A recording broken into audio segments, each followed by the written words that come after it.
এই দেখো আজকে আমি বাটি সাপটা পিঠে বানাবো, তার জন্য আমি কিন্তু মিক্সচার মেশিনে গুঁড়ে নিয়েছি। গুঁড়োনোটা তোমাদের কাছে দেখাচ্ছি না, কী কী দিয়েছি বলে দিচ্ছি। তো আমি ভাতের চাল নিয়েছি 1 কেজি সেদ্ধ চাল, আর হচ্ছে দানার গুঁড়ি আতপ চাল, আর 200 কাঁচা মুগ ডাল।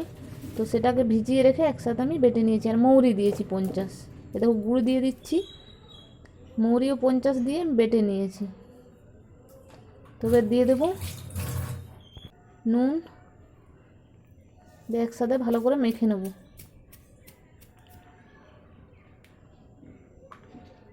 তো আমি 1 কেজি ভাতের আমরা যেগুলো খাই সেই চালগুলোই 1 কেজি, আর এই মুগ ডাল 200, আর 50 হচ্ছে। তো ভালো করে মেখে নিচ্ছি, গুড় মাখা যায়নি ভালো করে। 50 হচ্ছে মৌরি দিয়েছি,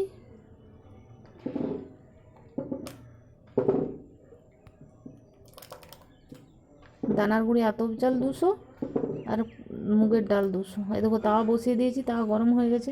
তো নিয়েছি হচ্ছে তাওয়ায় বুলাবার জন্য সরষের তেল, আর নিয়েছি ঘি। এটা প্রথমে এটা দেবো, প্রথমে বুলাবো তাওয়াতে, তারপর ওটা শেষকালে মানে দিয়ে নামিয়ে দেবো।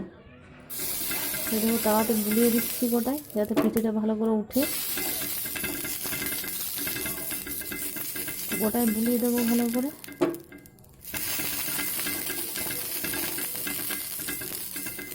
যাতে পিঠেটা ভালো করে উঠে যায়, নাহলে উঠতে চায় না বলো। তোমরা ঘিও নিতে পারো কেউ। এ দেখো যেটা গুলে রেখেছি, শুধু ঘিয়েই করতে পারো। একটা দেখো কোলার নিয়ে নিয়েছি সরু করে, এটা মেলার জন্য। তা গরম হয়ে গেছে, এবার দিয়ে দেবো। তো এটা করে ভালো করে মেলে নেব।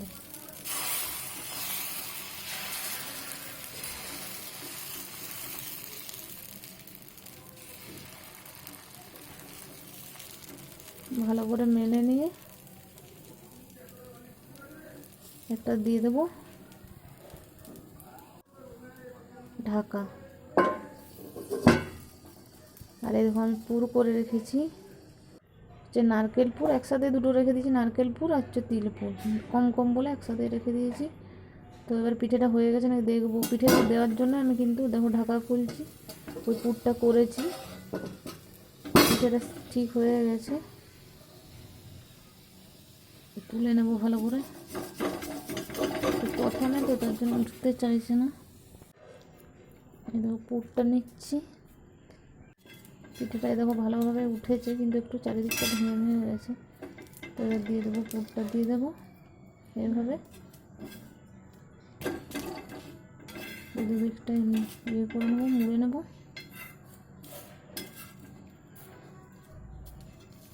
এবার দেখো ঘিটা একটু দিয়ে উল্টে পাল্টে নামিয়ে নেবো। তোমরা তো শুধু ঘিয়েও করতে পারো, ঘিয়ে প্রথমে তাওয়াতে বুলাতে পারো।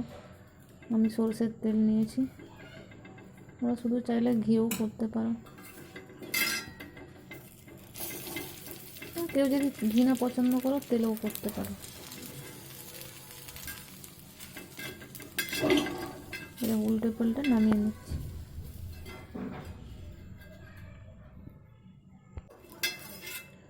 এ দেখো পরের বারটা কিন্তু কি সুন্দর উঠেছে। এ দেখো আমার পিঠে হয়ে গেছে, 2 রকমের পিঠে করেছি, ওই একই গুলুনি। এটা অমনি করেছি, আর এটা গোল শুধু রেখে দিয়েছি, এটা মুড়িনি। তো অবশ্যই এভাবে বানিয়ে খেও, আর কেমন হয় অবশ্যই কমেন্ট করে বলো। তো ভিডিও যদি ভালো লাগে